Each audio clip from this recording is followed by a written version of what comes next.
13 চট্টগ্রাম 13-তে আলাউদ্দিন ভাই মনোনয়ন ফর্ম নিচ্ছেন। আলাউদ্দিন ভাই চট্টগ্রামে 13 জন্য মনোনয়ন ফর্ম সংগ্রহ করছেন এই মুহূর্তে। আলাউদ্দিন ভাই, আপনাকে অনেক ধন্যবাদ। এবং এই যে প্রজাপতি মার্কা, আপনি আপনার এলাকায় একটু প্রচারণা শুরু করেন।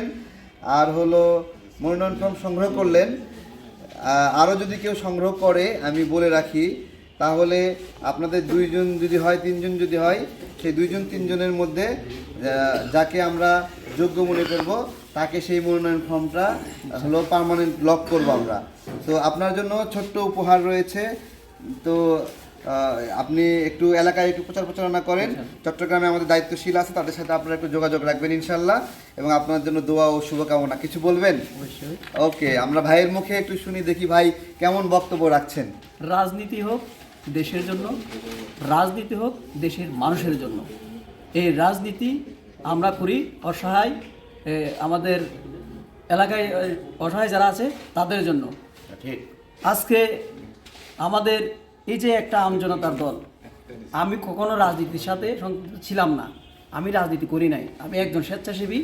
আমি ছোটোবেলা থেকে স্বপ্ন দেখছি অসহায় মানুষের কল্যাণে কাজ করে যাব, সুবিধা পথ শিশুদের কাজ করে যাবে। সেজন্য পথ শিশু অধিকার ফাউন্ডেশন বাংলাদেশের পরিবার দিয়ে আমি শুরু করি 2019 সাল থেকে। ও, আপনি একজন সমাজকর্মী তাহলে? আমি একজন স্বেচ্ছাসেবী এবং পথ শিশু অধিকার ফাউন্ডেশন বাংলাদেশ বিগত 6টি বছর রাজপথে অসহায় মানুষের কল্যাণে কাজ করে আসছে।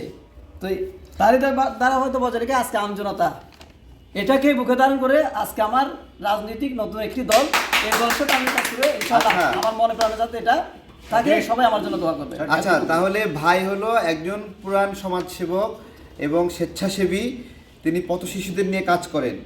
তো আমরা এই ধরনের সমাজসেবক, পথ শিশুদের নিয়ে কাজ করেছেন, স্বেচ্ছাসেবক, আলেম, শিক্ষক যারা রিটায়ার করেছেন, সেনা কর্মকর্তা, রিটায়ার করা ডাক্তার, অথবা একজন ব্যারিস্টার, আইনজীবী, যারা মনে করেন আমজনতা দল বাংলাদেশপন্থী একটা দল হিসেবে এই প্ল্যাটফর্মটাকে আপনারা যুক্ত হবেন এবং আমাদের হয়ে নির্বাচনী কার্যক্রমে অংশ নেবেন, তাদের জন্য আপনাদের দরজা খোলা আছে।